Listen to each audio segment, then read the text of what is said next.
I'm really excited to be here, and I really appreciate you all coming out on a snowy night. Late on a snowy night, Precious points out. There are many people that I need to thank for this event. Eitan Friedenberg, who was unable to make it here on account of the snowy night, who designed the poster and helped with promotion. Caleb Rood and Jane Bryant, who helped get Patrick here and get Patrick compensated and scared up snacks at the last minute. I'm also grateful to all of this talk's co-sponsors. This talk is co-sponsored by the Departments of Anthropology, Art and Art History, Modern Languages and Cultures, Philosophy, Political Science, and Religion and Classics. It's sponsored by the programs in American Studies, Film and Media Studies, Jewish Studies, and Visual and Cultural Studies, the Susan B. Anthony Institute and the Frederick Douglass Institute, the Warner School of Education, the Rochester Center for Community Leadership, the Rochester Decarceration Research Initiative, and the Rochester Prison Education Project. Of that group, I am especially grateful to Political Science, since in trying to arrange all the departments alphabetically, I failed to include them on the poster.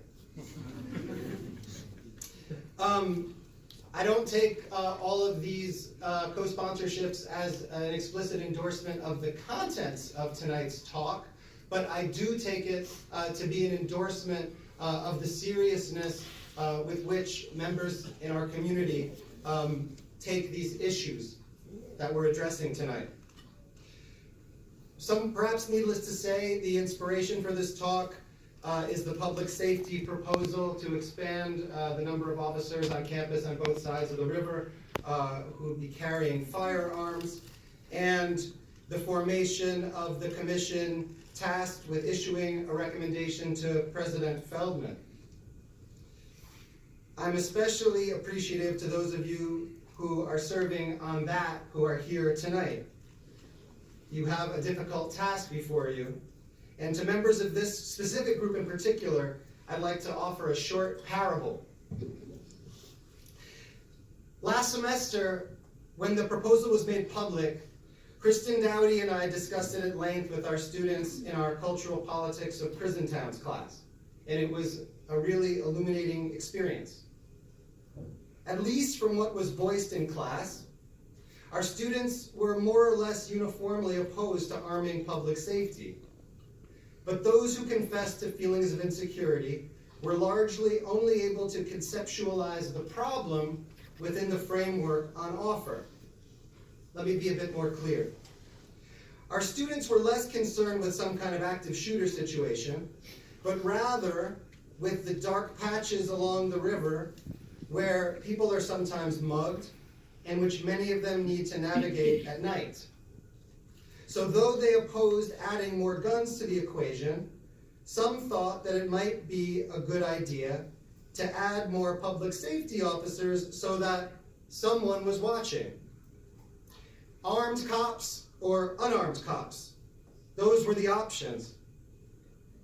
But is it absolutely essential, the question was eventually posed, that this someone be a cop? It took us 90 minutes of concerted discussion to push beyond the policing frame and to wonder if perhaps the situation might be meaningfully ameliorated with better lighting. By the end of class, a number of us had gotten excited about a possible remedy consisting of a nightstand that sold, or it was suggested gave away, ice cream in the summer, cider and donuts in the fall, and churros and chocolate in the winter. Wouldn't that be awesome? That is to say, as you begin your work, I offer something like a benediction, and I do so as a scholar of religion. May those of you on the commission embrace the difficult task at hand with all possible creative breadth. At the limits of our collective imagination, another world is possible. To everyone else, I say as follows, and this is a generalizable point.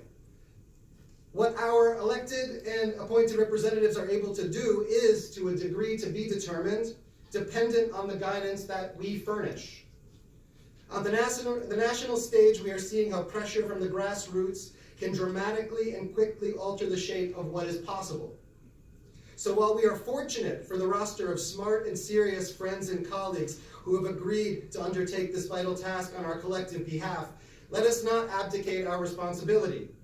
Even though it doesn't always feel like it, we have more power than it may sometimes appear. On the one hand, in part because of the Dickey Amendment, the 1996 provision which mandated that, quote, none of the funds made available for injury prevention and control at the Centers for Disease Control and Prevention may be used to advocate or promote gun control, our collective knowledge about guns and gun violence has a good many gaps. On the other hand, there's a cadre of young scholars who are rushing in to fill those gaps ably. In my estimation, our guest this evening, Patrick Blanchfield, is among the very best of these. In Patrick's rigorous and groundbreaking work, one finds surprising but irresistible connections between the circulation of guns and some of the most salient stuff: race, power, the regulation of public space, that haunts our history in this country and shapes how we live today materially and how it feels to live today. Patrick Blanchfield is a journalist and associate faculty member at the Brooklyn Institute for Social Research. He holds a doctorate in comparative literature from Emory University and is a graduate of the Emory University Psychoanalytic Institute's clinical training program. His writing on U.S. culture, violence, and politics has appeared in dozens of publications, including the New York Times, The Nation, Dissent, The New Republic, Book Forum, N+1, and many other venues. His book, Gun Power, The American System of Violence, will be released by Verso this fall, and his second book, Fallen, The Last Judgment of the American Catholic Church, will appear from Nation Books, bold type, in 2021. Please join me in welcoming Patrick Blanchfield.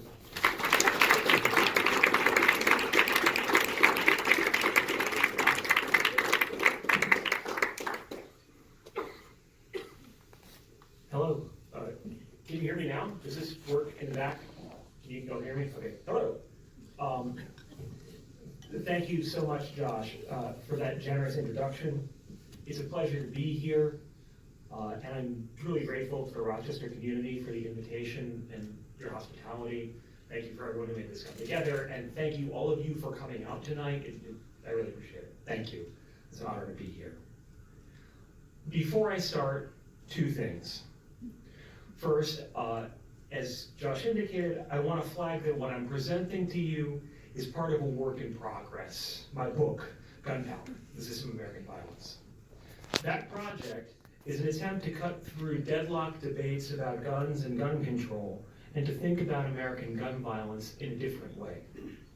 To that end, and this is the second thing, I want to ask you, as I proceed, to resist the temptation to immediately start thinking in terms of the binary vocabulary of pro-gun or anti-gun, pro-Second Amendment or anti-Second Amendment, or even Democrat or Republican. I promise that if you bracket away thinking in these terms for just a little bit, you'll see that they're actually profoundly inadequate for grappling with the full history, including that these terms imply false choices and superficial antagonisms, concealing what in fact has been a reality of underlying consensus and deliberately limited horizons of alternative possibilities. In other words, you may see the totalizing dominance of a model of social reproduction that I call gun power. But I get ahead of myself, and I promise I will gloss any technical terms as we go along. Happy to talk about whatever to you in the Q&A.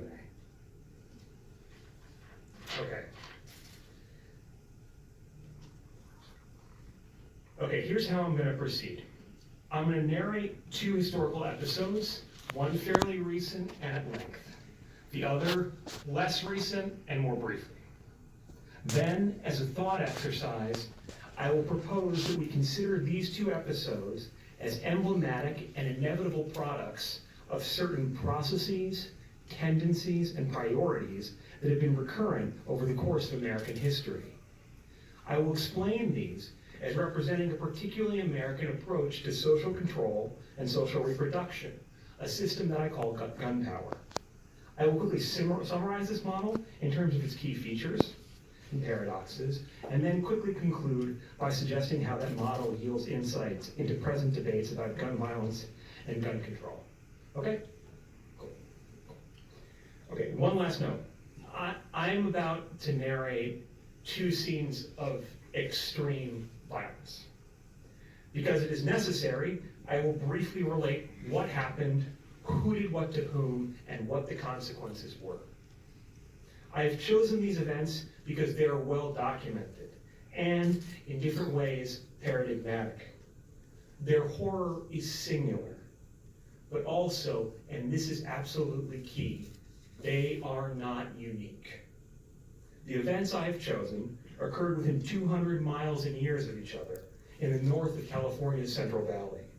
But I promise you, similar stories with the same dynamics of power, trauma, and forgetting are written everywhere across our headlines, history, and the landscape itself.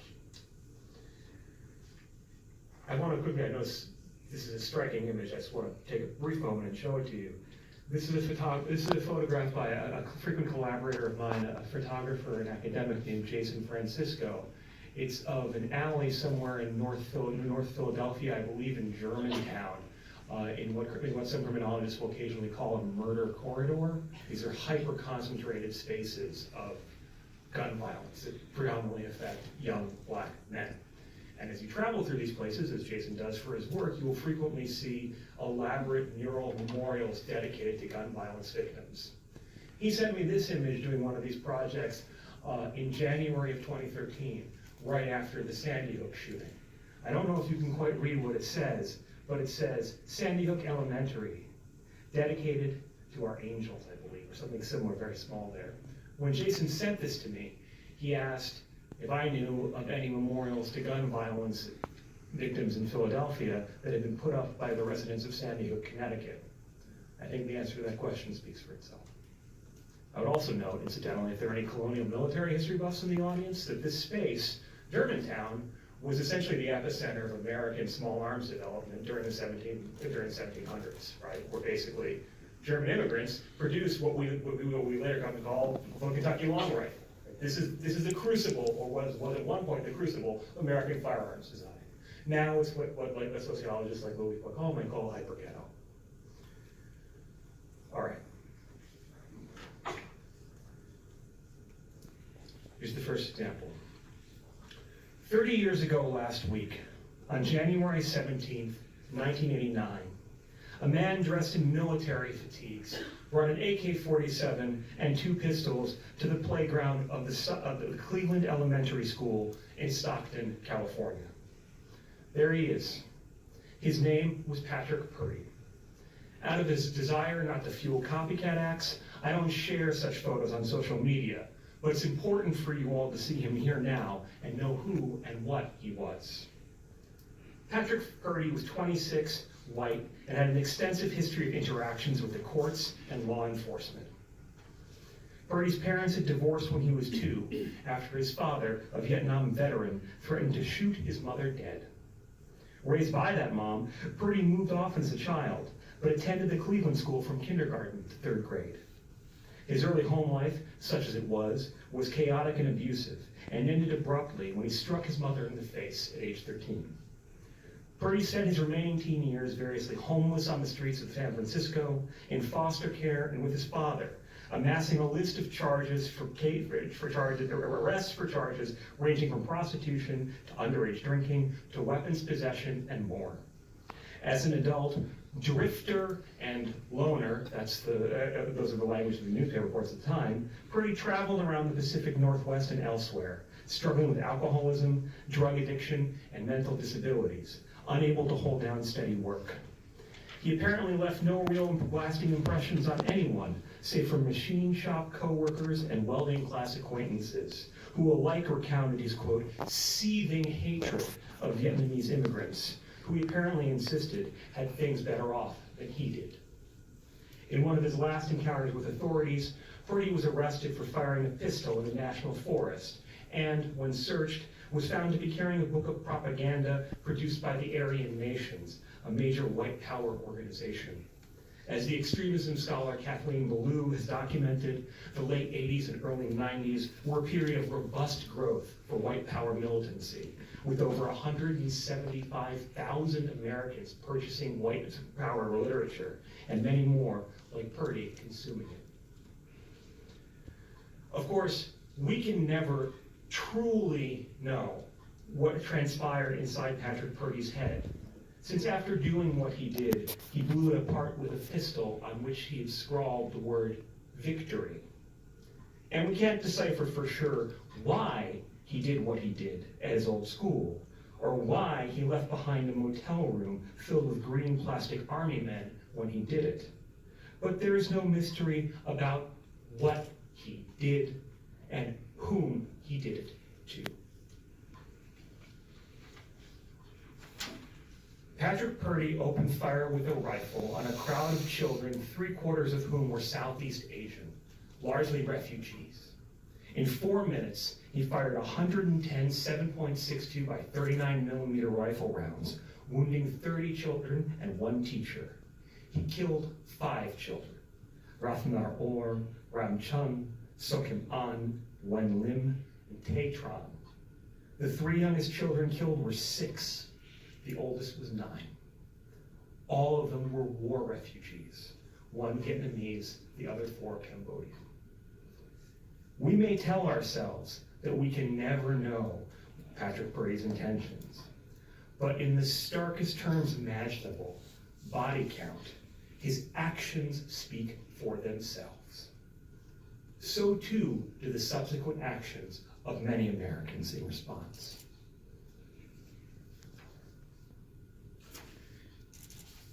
In the mainstream press, little interrogation arose of Purdy's links to white power, and the question of his bigotry was dispensed with by journalists noting, and I am not making this up, that Purdy was too young to have personally served in the Vietnam War, and that some level of dislike towards Southeast Asians was fairly common among poor Anglos of his class and region. Again, I'm not making this up. This is what the New York Times says, it's FB say, they all say this. He's too young, and everyone hated the Asians at that point. I'm not making it up.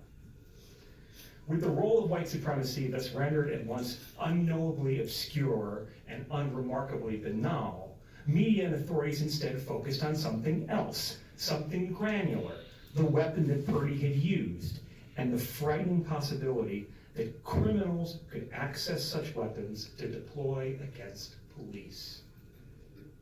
In the Stockton massacre, Purdy had used a Norinco Type 56S, a Chinese-manufactured semi-automatic variant of the world-famous AK-47.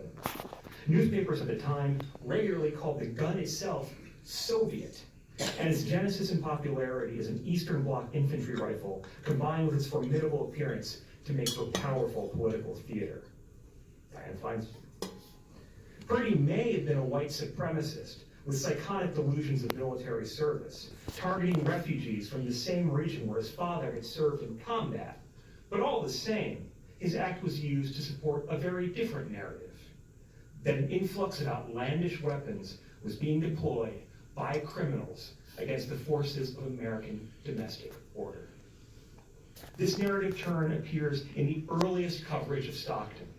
Under the headline, "Weapon Used by Deranged Man is Easy to Buy," the January 19th edition of the New York Times told its readers that, quote, "In Miami, where the police say they have come under sniper fire in 2 days of racial disturbances, where drug dealers are heavily armed, and where many private citizens have easy access to guns as a result of a lenient law, Sergeant Dave Riviero of the police said there are, quote, all kinds of weapons on the street." Quote. Cops come under sniper fire during racial disturbances on the street. Please keep these phrases and this image close in mind as we proceed. They articulate a nightmare scenario that is elemental to gun power. The prospect that the proper authorities, unable to project ballistic control over stratified, racially volatile space, could instead become objects of precision targeting themselves. So what were the consequences of Stockton? Well, a month later, in February of 1989, the U.S. Senate held a hearing on restricting assault weapons. The star witness was Los Angeles Police Chief Daryl Gates. When it came to assault weapons, it stood to reason that Gates knew what he was talking about, since no other person had done more to arm America's police with them.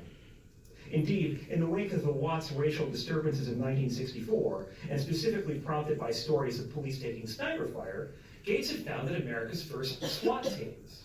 Initially, by the way, and he says this in his memoirs, he wanted the acronym to stand for Special Weapons Attack Teams, but was pressured to change it to Special Weapons and Tactics. Gates describes his change as leaving him, quote, crestfallen. A middle-aged Republican in a city where whites were a 40% minority, Gates was also an evangelist for policing measures like sweeps, essentially mass arrests of men in areas deemed to be gang territory, and practices like investigatory and vehicular stops. Which is all to say, in 1989, 3 years before the Rodney King beating, Gates was already a controversial figure for many Americans well outside of LA. Among other things, he made news for saying that, quote, people who blast some pot on a casual basis ought to be taken out and shot, and that, quote, unlike normal people, quote, some blacks, quote, were biologically predisposed to resist chokeholds. Yet testifying before the Senate, Gates enjoyed remarkable bipartisan deference. Because, with compelling drama, he wove the Stockton Massacre into a frightening portrait of an urban landscape overridden by, quote, street punks armed with high-tech killing machines. There's a domestic arms race in this country right now, he said. Do you want us to be like Colombia, where everybody has automatic weapons? Everybody gets shot down there. Never mind that America itself had flooded Colombia with automatic weapons throughout the 1980s, with Senate approval, in fact. But to all the senators and press that day, Gates' message was clear and persuasive. Dangerous guns were falling into the hands of criminals. Gun control needed to be imposed on them, and law enforcement needed to get more guns to use against them to do it. Events unfolded accordingly. In March of 1989, LA announced its own assault weapons ban, and California enacted a statewide ban, the Roberti-Roos Act, later that year. President George H.W. Bush issued an executive order banning the impact of Norinco AKs and some 42 other foreign-made gun platforms that July. A federal assault weapons ban took effect in 1994, signed into law by Bill Clinton as part of the Joe Biden-authored Violent Crime Control and Law Enforcement Act. As you may know, this was the biggest such bill in American history, providing for the hiring of 100,000 police officers, prescribing a battery of mandatory sentencing guidelines, allocating $9.7 billion for the construction of adult prisons and juvenile boot camps, and more. Now, we could get into a conversation about the empirical impact of the assault weapons ban, which expired in 2004. I'd rather not, although I'm happy to do that in the Q&A. What is more important for our purposes now is the broader edifice of carceral expansion and police militarization that the crime bill represented, and the pivotal role that the attached promise of gun control played in selling that package to the American public. Because again, the assault weapons ban expired, while the rest of the bill, and its other gun control provisions in particular, stuck around. Please allow me here again to remind you to bracket the partisan temptations. I am not arguing against gun control. Instead, I am asking you to consider how and when the phrase gun control became a political rallying cry, and how it has come to stand in for an entire forest of interconnected social tensions and contradictions. Search a newspaper, book, or journal archive for occurrences of the phrase gun control, and you will find something very striking. It barely occurs until 1968, and then it shows up everywhere. It's in neither of the major Johnson-era interrogations of crime and civil unrest, the Kassenbach Report of '67 or the Kerner Report of '68. But after that, it becomes ubiquitous and inescapable. I cannot pinpoint precisely where and when the phrase first gained this traction, a sort of patient zero, if you will, but it appears, coincidentally enough, to be in California during debates over the Mulford Act, a 1967 gun control measure authored by Republicans and blessed by Governor Ronald Reagan in response to open carry protests by Black Panthers at the Sacramento State Capitol that year. There are a whole bunch of quotes I could give you with Ronald Reagan talking about how no decent person would ever have a reason to carry a gun in public. And I could go on and on about this, but suffice to say, this is a Republican authored, Reagan endorsed bill. In any event, the term centrality in the public lexicon was cemented by the 1968 Federal Gun Control Act, a law regulating interstate gun sales originally prompted by the assassination of President Kennedy. Whatever the specifics of the timeline, here's the key point. Gun control is not a natural, obvious, or ancient term in American politics. As I will argue shortly, the question of how to control the distribution and use of firearms has arisen constantly in American politics. In fact, I think it is perhaps the originary question for the very idea of an American political sphere as such. But the term gun control emerges from the same turbulent crucible of militant leftist activism, widespread social unrest, mounting urban violence, and blowback from humiliation in Vietnam that also saw American politicians getting tough on crime and waging war on drugs. Broadly speaking, gun control's diverse champions included both Richard Nixon and Black political elites in places like Atlanta and Washington, D.C., who, for very different reasons, saw cracking down on guns as an integral part of resisting disorder amid rising violence, economic downturn, and demographic upheaval. But as scholars like James Forman Jr. have documented, whatever the motivations or race of its individual proponents, the functional results of getting tough on guns, like getting tough on crime or drugs, proved identical. Aggressive, hyper-concentrating policing of minority communities and decades of mass incarceration, disproportionately impacting young Black and brown men. Indeed, throughout the 1970s, numerous American cities, LA, DC, and above all Kansas City, became laboratories for refining and then exporting a suite of discriminatory policing practices and programs, all in the name of fighting criminals, controlling their guns, and stopping gun violence. The fruits of this period include a rehabilitation of pretextual vehicular stops and the building blocks of what would go on to become known as stop and frisk in places like New York City. During the 80s, such policing-centric gun control was redoubled in response to the violence associated with the crack epidemic, even as substantive proof that such interventions worked remained dubious and non-replicable at best. Indeed, as James Forman Jr. has also documented, precisely during the early 90s, at the point where a critical mass of Black voters and community leaders had begun to reject the failed war on drugs, savvy figures like then U.S. Attorney for the District of Columbia, Eric Holder, learned to rebrand and continue the exact same policing techniques with the exact same effects, uninterrupted, simply by proclaiming that their focus was now on guns, not drugs.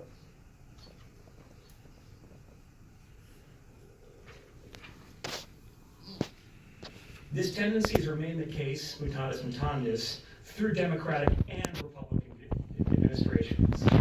The names of fashionable task forces and initiatives have come and gone, Holder's Operation Ceasefire among them, but the results in terms of human wreckage have been the same.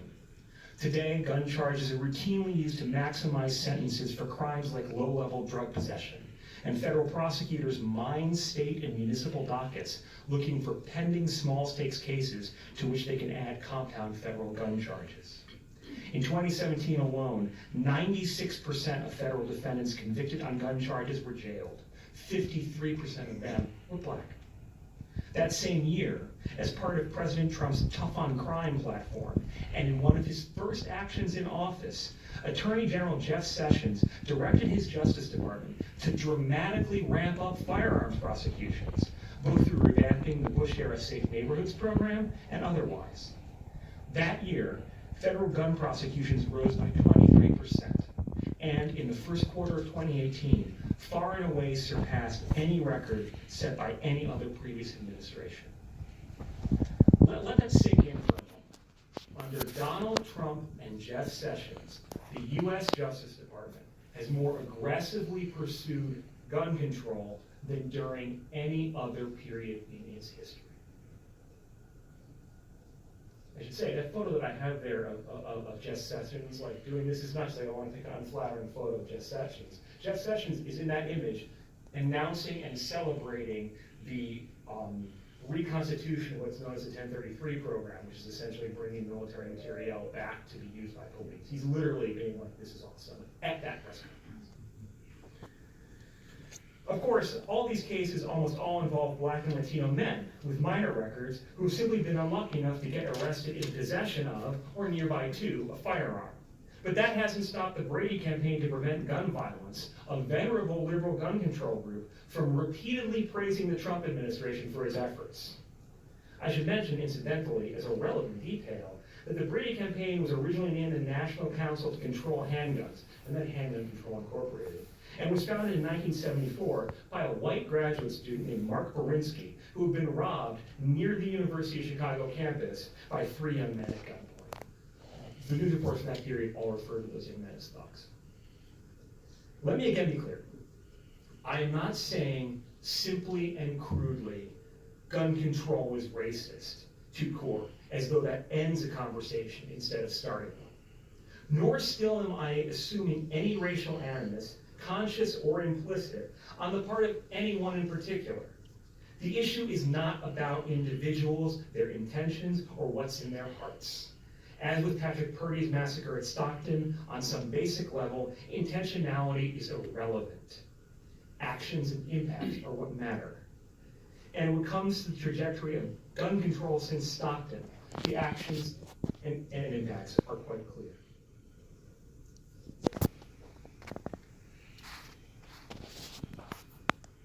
People, particularly Europeans, sometimes ask me why America doesn't have gun control. The answer, of course, is that actually we do. We have a system of gun control that, more than any other single thing, focuses on prosecuting and imprisoning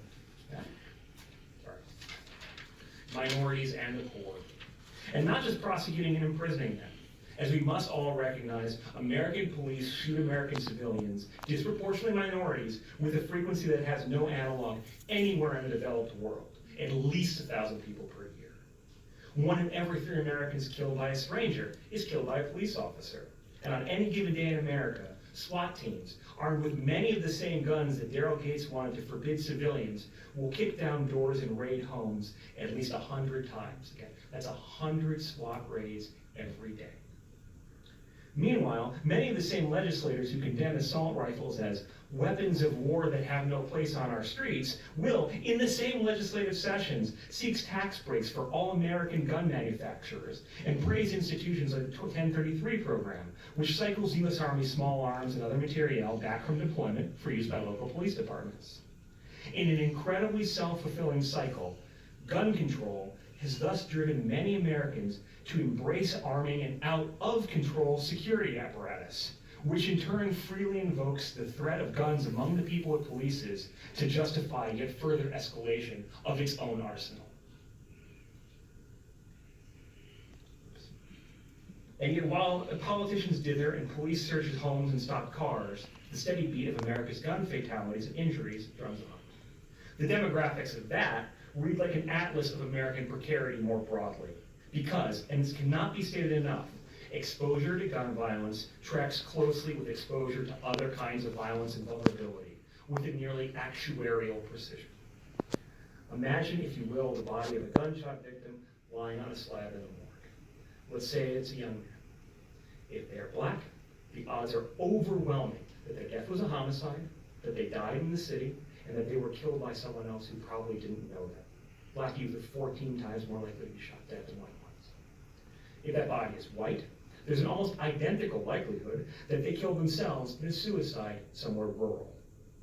If the body is a woman's, the strongest likelihood is that they were shot by a current or former partner, most likely at home, but also quite possibly at work, since intimate partner violence is a leading cause of workplace death for American women. And so on. In other words, you could say, the demographic toll of gun violence, like the recent history of U.S. gun control, suggests the hidden hierarchies of whose lives are protected and whose lives are disposable in American society, whose lives matter and whose lives don't. These hierarchies have considerable precedent. Now on to my second historical episode. On March 30th, 1846, a 33-year-old Army captain named John C. Fremont led a miscellaneous group of soldiers, adventurers, and guides on a march through California. This expedition was illegal in a variety of senses. America was not yet at war with the Mexican government, and Fremont was there in direct defiance of Army orders. He was actually, in fact, supposed to be 900 miles to the east on a survey mission in Colorado. But such technicalities meant very little to John Fremont. There's a question about how to pronounce his name. It's Fremont. Later he would buckle on the end of that, but let's call him Fremont for now. Fremont was a frankly Washingtonian figure, or Fremont rather. It's all this, you go to LA, all the street signs are named after him. Fremont was a frankly Washingtonian figure, specifically a young Washington. Like George Washington before him, Fremont was a Virginian who had been formally educated in topography and employed as a professional surveyor. Also like George Washington, he held grand ambitions for both political advancement and for personal wealth, the latter to be gained, again like George Washington, through dubious frontier real estate deals. And also like George Washington, who demonstrated this trait in 1770 against the Iroquois, who named him the village burner, John Fremont was not shy about waging a brutal war on native peoples. And so, aware of the Polk presidency's expansionist designs on Mexican territory and channeling the zeitgeist of America's newly proclaimed manifest destiny, Fremont took himself and his company of 71 volunteers on a self-organized combination raid/land grab mission into Alta California. After raising the stars and stripes outside Monterey, he worked his way north, passing first through large estate controlled by rancheros, semi-feudal Mexican landholders, and then into valleys almost exclusively populated by Yana, Shasta, Wintu, and other Native Americans, but dotted around the edges by ever-encroaching American homesteads. Somewhere near Sacramento, 5 such Americans, all employees at a particular private trading post, told Fremont that they had observed, quote, about 1,000 Indians in the vicinity, making preparations to attack the settlements. Those, by the way, are the words of the famous frontiersman Kit Carson, who was there with Fremont serving as a guide. Fremont pledged to assist the traders, inviting them to join his party. All told, they then made up 76 men, each carrying, quote, Hawkins rifle, 2 pistols, a butcher knife, and miscellaneous other weapons. On April 5th, 1846, Fremont and his men sighted a large group of Indians, likely Wintus, on the banks of the Sacramento River, near what is now Redding. There were indeed about 1,000 of them, but they were not a war party. Instead, they were an entire community of men, women, children, and elderly, gathered to harvest salmon during their regular, twice-yearly spawn. Before I continue, I should say nothing is to be gained by downplaying either the brutality of the Spanish colonial mission system or of the rancheros. Nor still is anything to be gained by downplaying the brutality of Native American ways of war, although, truth be told, in California at least, they were remarkably pacific. But let's be clear, what Anglo-Americans brought to California was something different, a way of fighting defined by total war. Colonial-era writers called this petit guerre, from the French for little war, what we now call guerrilla war, using the Spanish, and contemporary military historians like Genre and Grenier call America's first wave war. I'm happy to talk much more about it in the QA, but suffice it to say that the first wave of war combined features of both continental military science and technology with the individual marksmanship, ambush and retreat tactics, and movement undercover skills Europeans had learned and appropriated from Indians. Yet unlike natives, who, pre-contact, largely fought limited conflicts to vindicate warrior masculinity or to, quote, cover the dead after deaths from feuds or disease, Anglos fought to permanently claim and own land, to take chattel slaves, and to eradicate resistance through the ruthless targeting of non-combatants, livestock, and crops. In other words, the first wave of war is all about conquering territory and imposing counterinsurgency style control on the people within it. Although I talk much more about this in the book, I cannot overstate to you how fundamental firearms, and particularly post-flintlock rifles, are to this mode of warfare. What happened that day shows why. Fremont and his men caught the Wintus with their backs to the river. within the 200-yard range of the Anglo-Hawken rifles, but well beyond the reach of the native bows. Without any efforts at parley, Fremont ordered his men to open fire with no quarter given or received. As soon as we got within a rifle shot, they began to fall fast, remembered one participant. Our advance guard of 36 came in sight of them and immediately charged and poured a volley into them, killing 24, wrote another. When the muzzle-loading Hawkins fouled from being fired over and over, Fremont's men didn't stop. That's what the pistols and knives were for. They moved in, taking the butchery close quarters.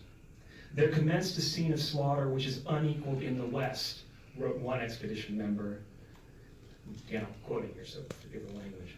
The bucks, squaws, and papooses were shot down like sheep, and those men never stopped as long as they could find one alive. Some Wintus tried to flee down the river. Carson led a detachment on horseback, cutting them down with tomahawks. Others tried to swim to safety, but, quote, the rest of the party stationed themselves on the bank of the river and kept up a continual fire on the Indians who had gone into the river and were swimming across. No one knows how many Wintus died that day. Kit Carson called it a perfect slaughter. The historian Benjamin Madley suggests a credible body count of over 1,000 native men, women, and children. I truly wish that I could tell you any of their names. What were the consequences of this massacre, sometimes called the Sacramento, the River Massacre? Well, Fremont and his men ate all the salmon that the Wintu had collected and continued their expedition for some time. They shot every native they encountered on sight and committed other large-scale massacres in response to putative retaliatory threats from Indians, an example of what the scholar Philip Deloria has called defensive conquest. Once formal war broke out with Mexico, Fremont went on to play a key role in the declaration of the so-called California Republic, subsequently became one of the state of California's first senators, and in 1956, he was the first Republican candidate for the presidency of the United States. He ran under a campaign slogan, free soil, free speech, free press, Fremont. He also became incredibly wealthy, rich in lands that happened to be full of gold.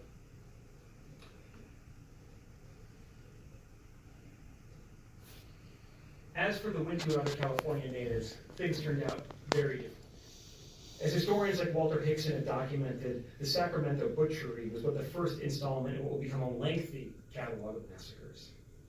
There were about 300,000 Native Americans in California before contact in 1769. By the time gold was discovered in 1849, epidemics and Spanish depredation had lowered their population to half of that, about 150,000. But within the next decade alone, the indigenous population would drop by 80% to around 30,000 people. That stunning drop coincides with a veritable orgy of ethnic cleansing, slavery, and rape perpetrated by American newcomers. In 1851, California's first governor, Peter Burnett, described settlement in terms of, quote, a war of extermination until the Indian races become extinct. And he and his contemporaries meant it. To accomplish this remarkable act of genocide, American settlers first self-organized into ad hoc parties of raiders and rangers, and then in 1850 as militia defined by law. Of course, guns were vitally necessary to all of this. And so throughout the 1850s, the state of California bought and distributed thousands of firearms to both proven Indian killers and pretty much any Anglo settler who signed up for militia drill. But even this did not come close to satisfying settler demand. Authorized by the Congress, the U.S. War Department sold guns to 49ers, military weapons, at cost. For private citizens, stocking up on arsenals before heading to California became routine. Settlers traveling to California between 1848 and 1852 spent more than $6 million on pistols and knives alone. It doesn't include rifles and bullets. Some settler parties and companies even developed their own uniforms and hauled cannons across the Great Plains. But with all these guns in play, the inevitable happened. Indians started shooting back. And so in 1854, the California legislature passed a law banning any sale of firearms or ammunition to them. Indians could still get guns, of course, and did. And the idea that, if not for that law, they could have otherwise expelled the invading Americans is highly dubious. But California passed that law anyway, as though what was at stake was more a matter of principle. That law remained on the books until 1913. By that point, there were fewer than 15,000 native Californians left in the state.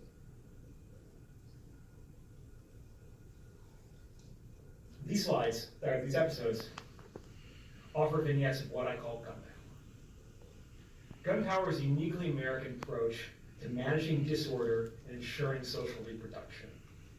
I'm much more granular about this in the book. Those are photos, by the way, again, of Jason Francisco, my friend. I'm much more granular about this in the book in terms of analyzing issues of political economy, theoretical concepts like sovereignty, and legal institutions like militia and the right to self-defense. But for now, let's just say that gun power operates by distributing weapons and the prerogative to use them differentially across social hierarchies. In the broadest terms, this distribution ultimately serves the purpose of perpetuating inequality and containing violent disorder within specific groups, communities, and spaces. In other words, put basically, gun power is a system for assuring that, in net, certain kinds of people keep getting shot, and certain kinds of people don't.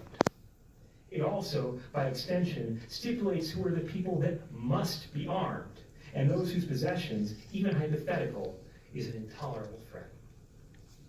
What it means to be the right people or the wrong people is a constantly negotiated question, but the key idea is that there always must be some kind of gun violence. Gun violence is not just inevitable, but appropriate, unremarkable, and even good. Think of all the politicians today, including a particular high-profile cadre of Democrats, who talk about how weapons of war don't belong on our streets. The implicit question, of course, is, well, on whose streets do they belong? The obvious answer is, in the violent places abroad where the U.S. is currently waging counterinsurgency warfare. But of course, gun power acknowledges and embraces that there are spaces within the U.S. where such weapons are appropriate, as long as they stay in the right hands and serve the proper regimes of territorial control. In other words, guns belong in the hands of police patrolling minority ghettos, or in the hands of security officers and civilians defending spaces that are vital to the flow and flourishing of capital: homes, schools, office parks, gentrifying neighborhoods, business improvement zones, ever-expanding university campuses, and the like. The result is a complicated, constantly negotiated calculus of who needs to be observed. Fundamental social hierarchies exist in physical space. This spatial dimension is key. Gun power allows individuals to inscribe and enforce vertical hierarchies of social stratification into the lateral space around them, in any direction and as far as they can point a gun. In this light, debates over things like stand your ground or the existence of, quote, gun-free zones appear to really be about the very principle of gun power itself. Indeed, as I say often, these debates, like many others about gun control, are really proxy fights, discussions constrained by the implicit conventions and unspeakable taboos of American gun power. I also mean it when I say that gun power is a model of social reproduction, a system for maintaining a particular society's distributions of inequality and vulnerability across space and time. Although I can't get into the weeds of the political economy here, gun power arose in the unique circumstances of American settler colonization. It took recognizable shape in the expanding zone of British colonial interest, producing a social and political relationship to firearms that grew increasingly and radically distinct from the state of affairs in the English metropole. Gun power rapidly became a sine qua non for the reproduction of a society defined and driven by a ravenous, lucrative dependence upon two fundamentally related practices: territorial expansion and chattel slavery. These practices, which ultimately catalyzed the American Declaration of Independence, depended upon the broad enfranchisement of Anglo-settler men to bear arms and participate in violence against various others who were deemed threatening or inconvenient to settler dominion. The genesis of gun power is thus intimately bound up with racialization and the creation of the category of whiteness, the formation of American patriarchy, and the introduction of catastrophically extractive ecological practices to the Western Hemisphere. It is also inextricably implicated by and a precondition for the creation of both the liberal social contract and American market capitalism. Much like these other developments, gun power has proven inherently volatile, contradictory, and messy, subject to runaway escalation, abundant collateral damage, and autoimmune breakdown. But it has also proven incredibly adaptable. Gun power emerged to meet the exigencies of ethnically cleansing land of indigenous inhabitants, controlling a slave economy, and competing with other colonizers for the North American interior. It evolved to become a system for regulating and differentially integrating the unruly inhabitants of an enormous and diverse nation, and for successfully protecting the interests of those invested in racially stratified inequality through the tremendous social dislocations generated by industrialization and the Civil War. And I can talk about this much more in the book, but if you look to Reconstruction and the way that the singular priority of disarming blacks, which was the Klan's raison d'etre, you can't draw any other conclusion. From the mid-19th century onward, gun power sustained and defined the establishment of a global American empire driven by a vision of exceptionalist manifest destiny writ large. Gun power allowed the United States to claim and control new spaces abroad for its preferred brand of free market liberalism, a global order for which it came to serve not just as the wealthiest champion, but also the largest manufacturer and exporter of arms. In this capacity, American gun power in the global scene endured the challenge of 2 world wars and the decades of variously direct and proxy warfare associated with decolonization and the Cold War. Gun power is intensified with a vengeance through our war on terror, counterinsurgency abroad, and neoliberal decline and gentrification at home, embracing new developments like private military companies, corporate and public policing, and dramatic new trends in gun carry by self-deputized civilians, what Jennifer Carlson calls the rise of citizen protectors and Carolyn Light calls DIY security citizenship. On the granular interpersonal level, gun power continues, as ever, to unfold through messy, embodied encounters among individuals. Sometimes these encounters involve formally employed agents of the state. Sometimes they do not, since a defining feature of gun power from the colonial era to the present has been a flexibility when it comes to distinctions between public and private spheres, government interests, and corporate ones. I wish I could talk more about this, since gun power suggests striking similarities between organizations as diverse as the Hudson Bay Company, George Washington's Virginia Company of the Ohio, the Second Klan, the Pinkertons, the Fraternal Order of Police, the Better Business Bureau, and yes, the NRA. But in any of them, from the start, despite efforts by authorities to the contrary, guns have always wound up in the wrong hands. This is a feature, it's not a bug. The strategic armament of native peoples, pitting them against one another and against other colonial powers, was a fundamental element of colonial strategy.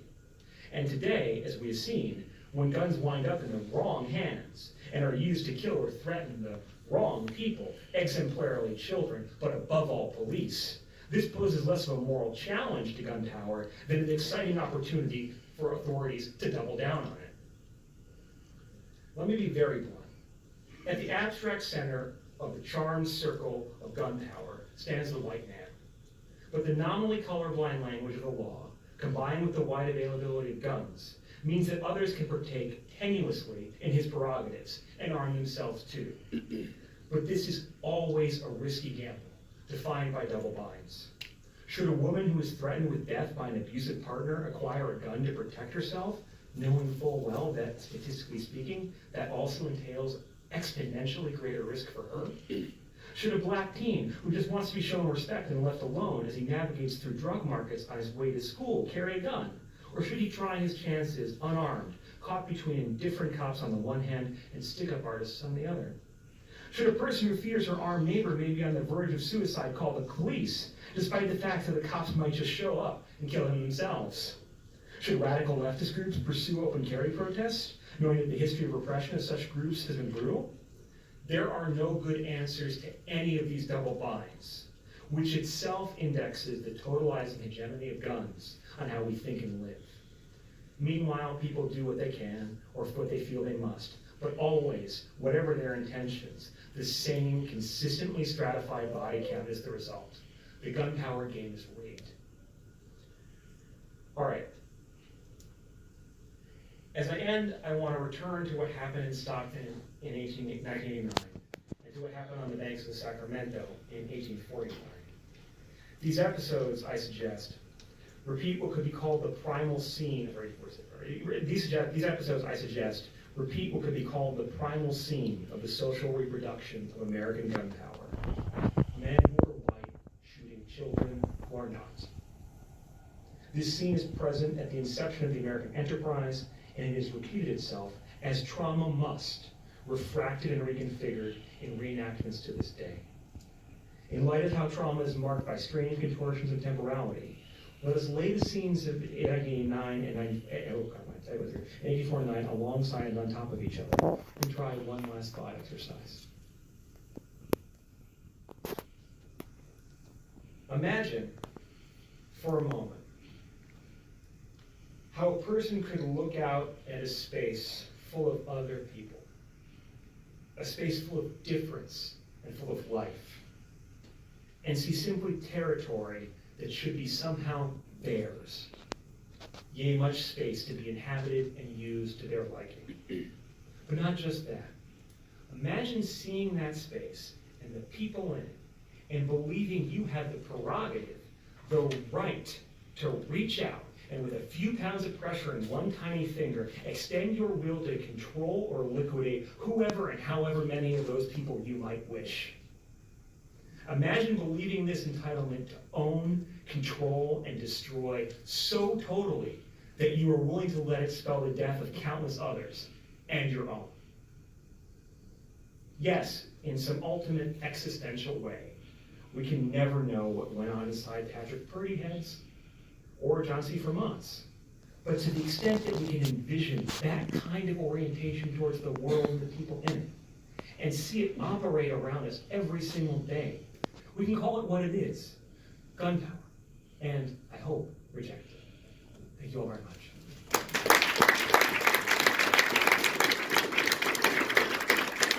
So much. I mean, I don't have any utility here. If you want to, we have about 25 minutes for Q&A. So you want to just handle it yourself? Yeah, I mean,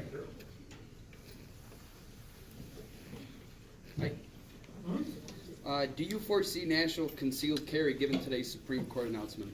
What's it with this? I've been in planes all day, so like planes and jet lag for the past 40 hours. So we can tell you what's this in. The I have to look it up for more exact context. Consider Here, I can give you just I can give you a helpline or anything. Like I mean, I think national concealed carry reciprocity is going to produce a whole series of legal entanglements that'll probably take at least a decade to flesh through, and then ultimately we won't get anything in the way of civilian concealed carry. However, it nationally recognized reciprocal. However, it's worth noting that I think since after 9/11, police officers off duty anywhere in the country can carry a gun concealed legally anywhere else in the country already. So that little bit of sort of like the regime of gun power is already like done. So are you drawing the correlation between those who protect the ruling class, if you will, or militarization of police? Or? I'm not sure how I will refer to the ruling class. Also, look, the question of militarization is also a difficult term, right? Like insofar as that some of these tropes from like the criminals have too many guns, the police need more guns. You can take that back through its paces, and you can take that to urban disturbances in the 30s. You can take that back to the 1920s and Prohibition. My colleague, my dear friend Jennifer Carlson, is writing a lot about actually how in the 1920s there's a real problem because there are a ton of surplus World War I weapons that flood the U.S. market, and the NRA gets involved in this. So on some level, these escalation dynamics are basically eternal. And like in terms of the purposes of like, again, like what you call the stratified necropolitics of gun violence, like there is a way in which universal civilian reciprocity is not to say a dead letter, but redundant. Please. How is your term gun power different than white supremacy? Okay, so I get this a lot in the book. Like I'm not like attempting to like prevent. I'm not like contesting white supremacy and saying we shouldn't use that term either, right? But there is a complicated moment basically that happens between the early 1700s. Well, look, I'll be more concise. I would argue that racialization and gunpowder are bootstrapping processes. And that there are certain points at which, when the Anglosphere of colonial dominance is being developed, right, the British are contemplating alternative modes of what would qualify as citizenship, right? I think Gerald Horne's work is really, really helpful on this, right? Like, the founding fathers in particular, if you want to call them that, were terrified about pending legislation or court cases in what was becoming the UK that would have essentially made Black Britishers full citizens. This is a terrifying possibility, right? And meanwhile, the British had done things, these are forgotten episodes, like deploy black redcoats in Florida. And in one notable incident, actually do a public flogging of white criminals in the town square of, I think it was now Tampa, right? So what I'm trying to say, and so in other words, and Milo said the Act of Unification and stuff in Britain, right, where the Scots are being included in this expanding notion of whiteness, right? And so Horne has a good line about this, and I don't want to valorize or get it wrong, but I think you could probably say that the use of guns as a tool for acquiring territory and performing necropolitical stratification is instrumental and part of how we define who people are white. This is the case now too, I would argue, right? That there's a way in which, like, the what I'll be very blunt with you. There was a period of time when it was absolutely transparent as the media evolved that George Zimmerman became white because he killed Trayvon Martin. There is a way in which, in the history of America more generally, and I speak this as an Irish American, Irish people became white because of their willingness to get on the police force and kill people who weren't. There is a very real way, and I have to find a way to sort of like articulate this properly, but the distinction between white and other, that sort of racialization process, is negotiated over guns across the different power differentials implied for being on the business and the wrong end of one. It's an incredibly complicated thing. I'm not sort of flattering myself, like, I don't know fully the answer to that, but it's somehow inextricable. And I think also, like, just to take this up too to the present moment, there is a way in which, like, one of the organizing tenets of the modern white power movement is a really weirdly almost cultic veneration of the AR-15, right? And I definitely had experiences in various spaces doing journalism work where, with like militia types and firearms trainers, where there's you can see as people handle weapons, they kind of reconsolidate this sense of solidarity around themselves, but as long as the overall interest is of, like, you know, American empire is there, then it's okay. People get to temporarily be white, as long as they use the gun, right? I mean, by the same token, I had a little folder of all these examples, but you regularly have U.S. servicemen who are deployed abroad and then come back home and are concealed carrying legally and attempt to intervene in disputes or get in disputes themselves and were shot by cops, right? So there's a way in which, like, the buck of racialization stops with a bullet, if you want to be like mixing metaphors. But I'm still thinking it through. Please. I guess I want to ask a strategic question. Sure. So I'm down with everything you said. I agree. I'm with it. And you end with the kind of notion of reject. Yeah. But the talk itself, and I'm sure the book does much more of this, is largely a historicizing project, right? In which you're describing the ways in which gun power emerges in order to produce a system of social reproduction. Yes. So the question becomes, and this is the question that a number of us feel like we're facing right now, which is how do you gum up the works so that the policy form, like this gets, I mean, on our campus, right, this is getting, I mean, we did gum up the works, and the committee looks differently than it would have. The committee exists, like, let's put it that way.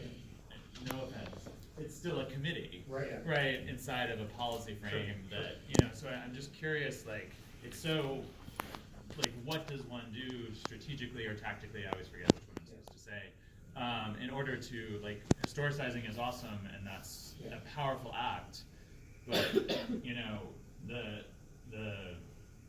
rubber hits the road when you're inside of the frame of the debate itself, and you're caught.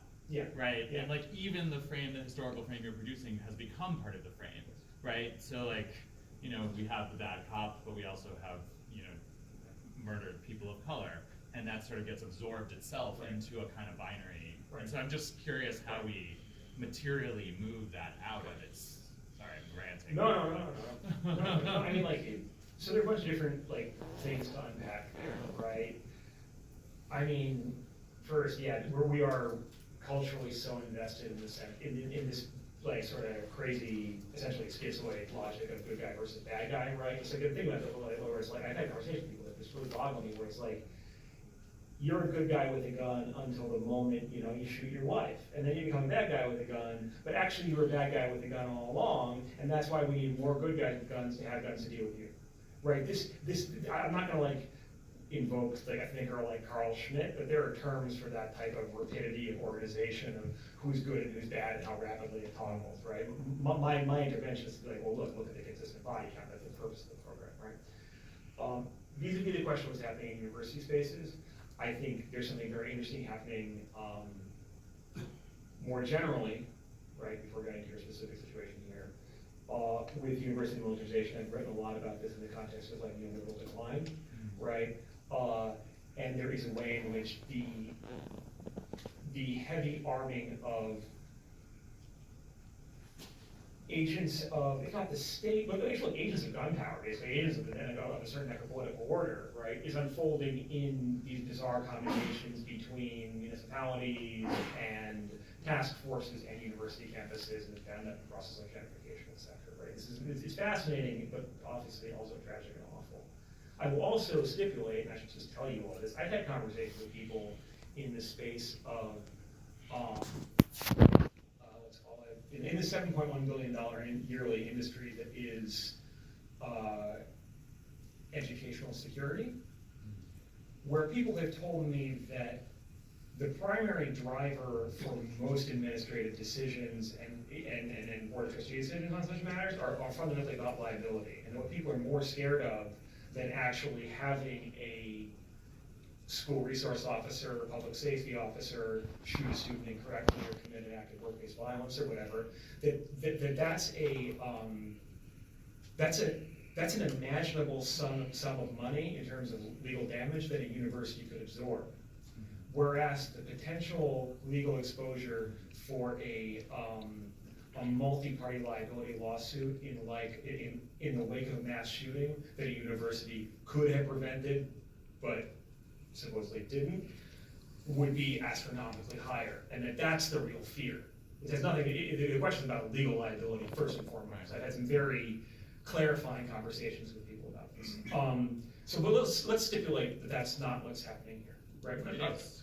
Okay, well then. I mean, like, it's been very clear in the conversations that I've had with administrators that they immediately raise the specter of like, well, what if this happens? Yeah, right. And so, like, of course, they're like worried about. I mean, inside of that is the question of legal liability, not simply the question of injured people. Yeah. I mean, I'm not trying to say anything bad per se or good about the administrators. I'm just observing that exactly what you just described has in fact happened in conversations I've had. The thing about look, I can talk on a very granular, wonky journalistic level about the types of interventions that I think would best deal with gun violence in various spaces, right?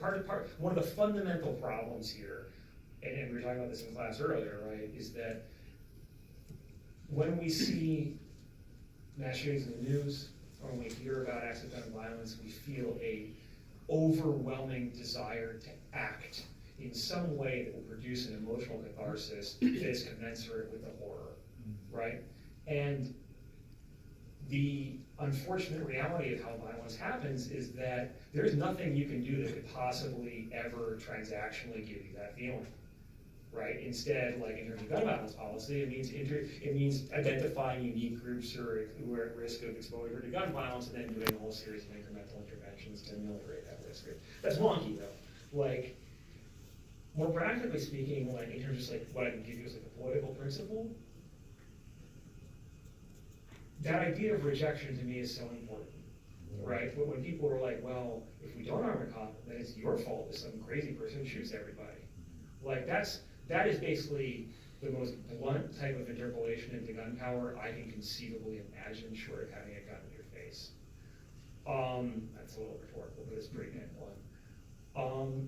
And my thought is just to say no, right? Like there is a when we're talking about like schizoid or ruthless or even fascistic, like imperatives, the desire to be perfectly secure and perfectly insulated from liability is impossible, right? And so like there is some point at which people who like the negative principle that look, you should. It's a negative principle. Cops are not the answer. Giving people flooding spaces that are already stratified and where there is violence already present in various ways with agents who have the power of life and death will produce a predictable body count. It's inevitable. It's like building a machine. It's going to do it, right? Whereas the possibility of some random person coming in and doing a mass shooting is actually is drastically lower, actuarially speaking, right? And so the ethos of protection there is just to say I refuse a false choice. Right? I talk about this more in the book, and like, look, my answer is to get to focus on the space stuff. I don't want to talk about work because we can talk after that. I don't want to, but it's please go for it. I saw you first. Oh. Do you think that there can be potential value in checking back against certain gun control policies, given past discriminatory policies, like I think you mentioned like the justification of more racial stop and frisk policies, retaliation against the Black Panther Party. Like, do you think that checking back against these like policies like these can prevent the vulnerabilization of certain communities from being able to defend themselves against state or their white supremacist violence? I mean, so like the question of like self-defense against white supremacy, but like there is a very fundamental way in which people arming themselves to do small-scale resistance against white supremacy and like acts of political radicalism, like.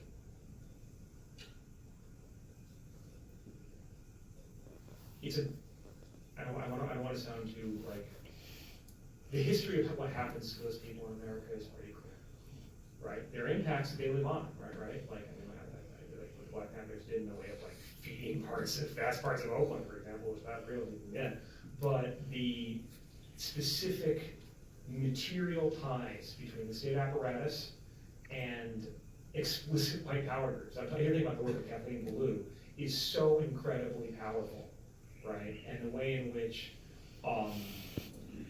right-wing actors collude with state security to produce certain outcomes is so hard for individual leftist groups to fight back against that there's a way in which attempting like armed self-defense means accepting a certain ultimate outcome and being willing to do that. And I don't necessarily know if that's the first or best thing to. I'm not gonna. Again, these are all double binds. And the thing about double binds is I don't think it's right to tell people what to do in those situations. I certainly can't. Please. Given that link between state power and what ideology, I'm curious if you considered like the federal response to the militia movement in the 80s and 90s. So Ruby Ridge is one thing, for example. The feds got Randy Weaver on a gun charge. That's what led to the siege. And a lot of the FBI infiltration was, like you said, talking at the beginning of the crimes about building gun charges to get up the ladder, essentially. So how does that fit into your idea of like, gun power and white supremacy working in tandem here?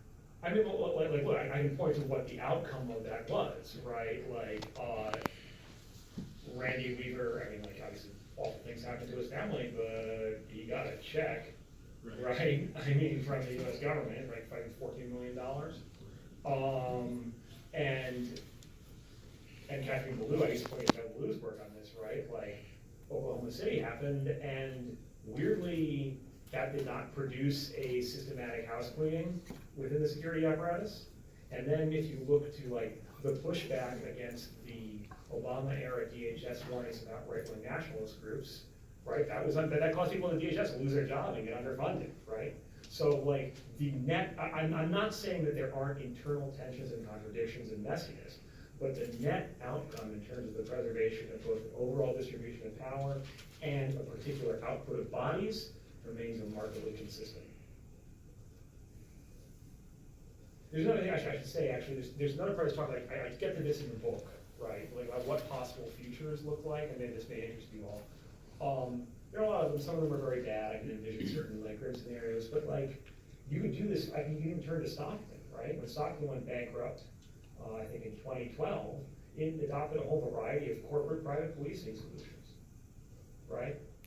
When New Orleans was devastated by Katrina, Blackwater self-deployed, right? Puerto Rico, in the wake of Maria, has seen miscellaneous American mercenaries, that's the word for it, deployed to protect gated communities. That, I think, one way or another, is the future. It's produced some, it has produced some weird things too. For example, I think in an episode in Missouri where there was this open carrier walking through a park, which, given how overdetermined things are, was probably named after some native group, as a protest, right? And a bunch of cops rolled up on him to kick him out. And it's an amazing video. I have a copy of it somewhere, and he gets very indignant. I have a right to carry, and this is states a stipulate of this. And they're like, well, actually, sir, this park is a semi-private business improvement district, and we're here at the result of the local community organizing board, which is chartered as a 501c3, and so we're not forcing you out of here at gunpoint qua cops. We're doing it as cops employed to maintain this business space, right? Which is, again, that's a super weird thing on some level, and I'm sure we're gonna get all these dystopian, like Bill Gibson versions of that in the future, but that weird idea of fusions between public and private interests and entities to produce certain outcomes, in that case, they got rid of the guy, but that's what's gonna happen more and more. It's gonna get weirder and weirder. Please. With the history of the term gun control and Yeah. how America has, in a way, because when you listen to gun control now, Yeah. it's a term that controlling guns are trying to limit the amount in America. Yeah. But what do you think of the groups that have sparked the interest in Parkland, Yes. like March for Our Lives? Like, do you think that the way that they're advocating towards gun control is a good thing? Do you think that the students should be aware of the history, or do you think that what steps should they take to advocate for their stance? I definitely, much like with the double binds, I'm not here to tell people what to do, right? And I will say too that I'm actually reviewing the book right now.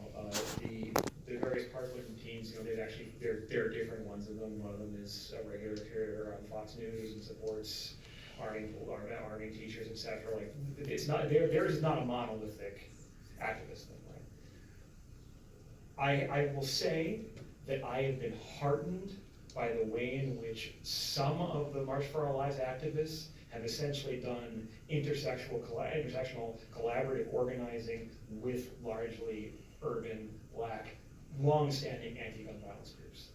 And at the point at which like David Hogg or something says, no, the answer is not cops in schools or in poor neighborhoods, I think that's awesome. If you want me to get a little bit more. But by the same token, right, if you look, we do have a template, if we look for it, in the 20th century, of when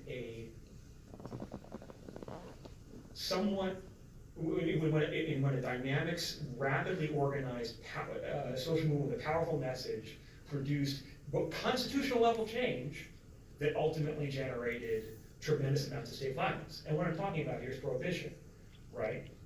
Which was at the time indistinguishable as effectively unseverable with the goal of women's suffrage, right? While women wanted to vote, precisely we didn't vote prohibition and vice versa, right? And again, I'm not saying that there was not an abundance, outrageous amount of domestic violence that intervention was driven to do, right?